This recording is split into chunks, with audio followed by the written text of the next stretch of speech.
Okay, here is the last day, day 6 of connecting my students.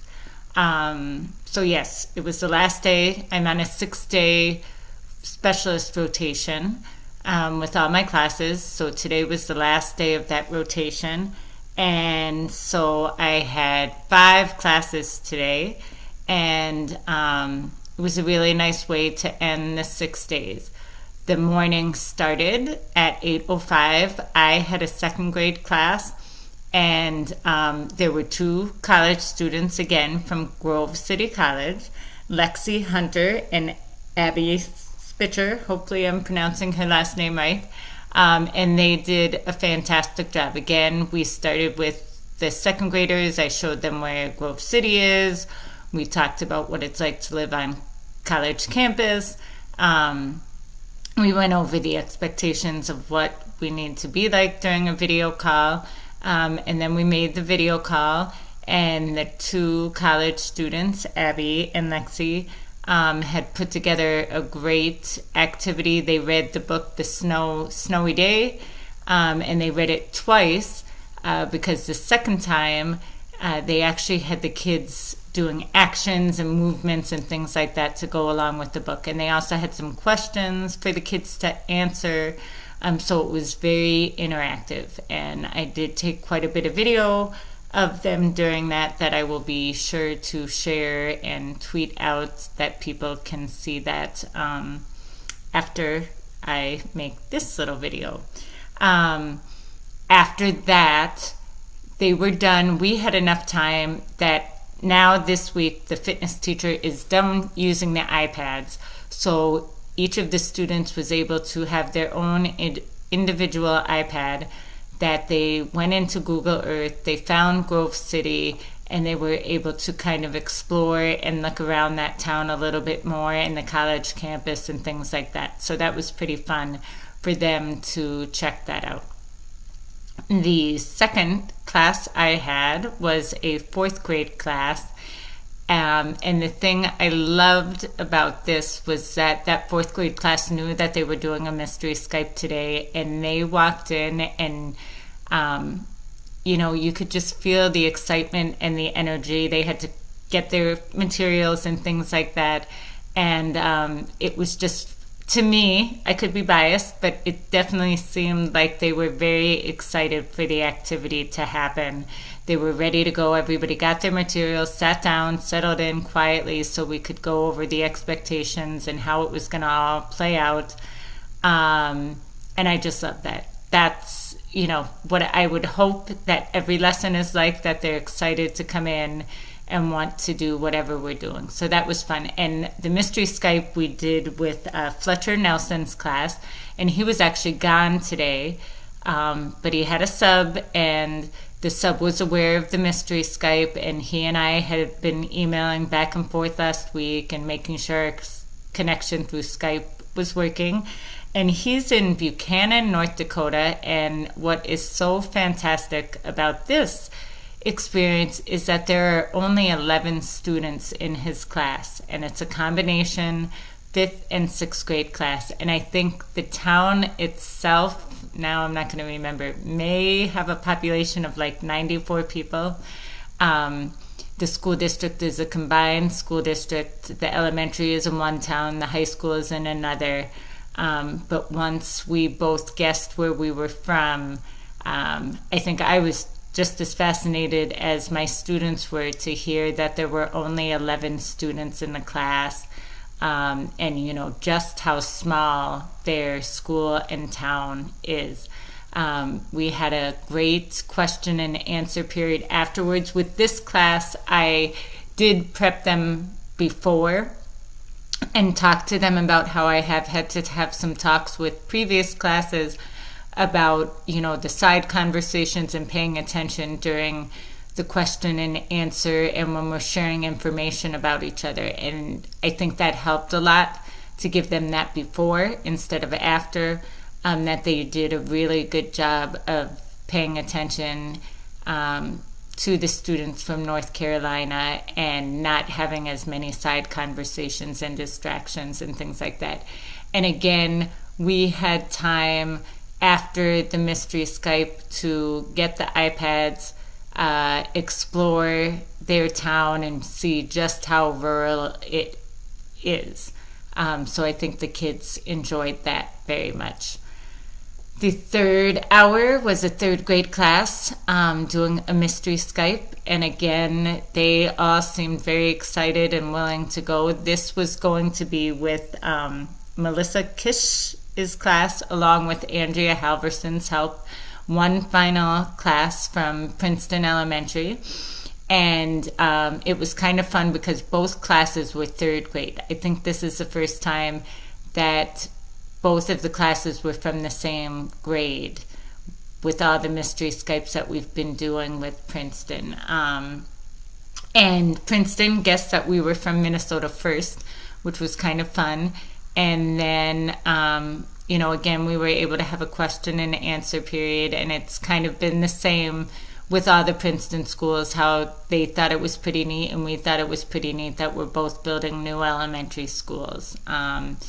But yeah, all those mystery Skypes with the kids from Princeton went very well. So that was fun to see that happen. Then after lunch, I had a first grade class, and we were lucky enough to be able to do a Skype call with Andrea Ward's first grade class from Concord, California. And again, before we called them, we looked up where their school was. Andrea gave me their school name, and that was fantastic. I love Google Earth. It makes things so real for the kids because we were actually able to see their school, see the playground. The kids had a really good idea and understanding of where Andrea's class was from. And we were also able to see that Concord's much bigger than Byron. And then we did the video call. Andrea's class had practiced a reader's theater, which they performed and did a great job. And then some of my students were able to give compliments. And then I was lucky enough that I got to read a book out loud to both Andrea's class and my class, and that was really fun because usually it's other people reading books to my classes, so it was fun to be one of those guest readers. And I think both classes enjoyed that and had a lot of fun. And then we did have a little bit of time for the kids to ask questions, and it's real fun to see first graders get kind of nervous and shy. Both from my class and Andrea's class, there were a couple of kids that forgot their questions or didn't want to say their questions, and that happens. And that's why hopefully the more we do these types of video calls, the more comfortable all kids will feel about them, and be more willing to talk and share during the video calls. And then finally we ended the day. I had a second grade class, and Karen Nelson and I, who have done quite a few Skype calls together, planned something real quick. She only had 20 minutes before her PE class, so as soon as she actually had called before the kids got there, and she and her class from Alabama were already online when the class walked in, so they could tell something was going on. They sat down. Karen had a great book to read to the kids about counting the monkeys, and very interactive, and I've got video of this too. And all kids were being very involved, and then she had a fun little surprise at the end from her class. So that was just fun and fantastic and went fast.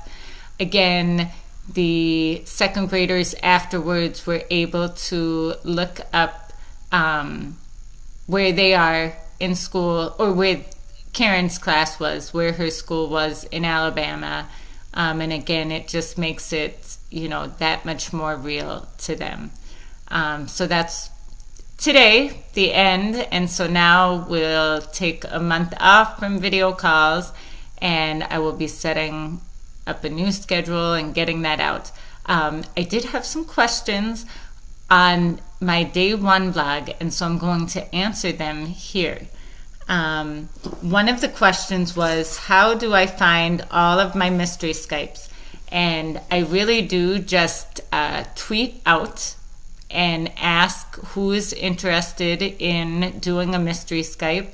I came up with a very simple Google Doc where it lists, what grade I have, what time period that class will be there, and whether or not I'm looking for a mystery Skype or for someone to read to that class. And then I keep tweeting the link to that doc out, asking people to sign up, and little by little people sign up and fill it out. And then from there, I email them and just kind of finalize everything.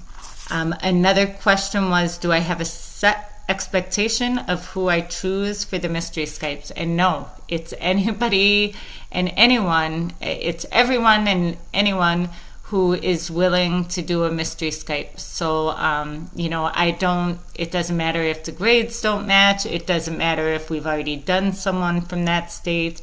I'm just looking for the opportunity for my kids to have either a mystery Skype or someone read to them. So they're at least right now, there are no expectations on who I choose. It's more who is willing to sign up and do it with us. And then another question was, do I do the same type of lesson with all the classes, all the grade levels, or is there something more advanced for the fourth graders? And so far with the mystery Skypes, I've been doing the mystery Skypes. This time around, I did mystery Skypes with a lot of the third grade classes and all the fourth grade classes. Last month, I only did mystery Skypes with the fourth grade classes, and I'm going to continue doing it with the third and fourth grade classes. They definitely seem ready for that. So I didn't change the lessons that much for the fourth graders. Last month when we did mystery Skypes, there were a couple of classes that said they try, once they've guessed the state, they also try to guess the town that the school is in, or even the school.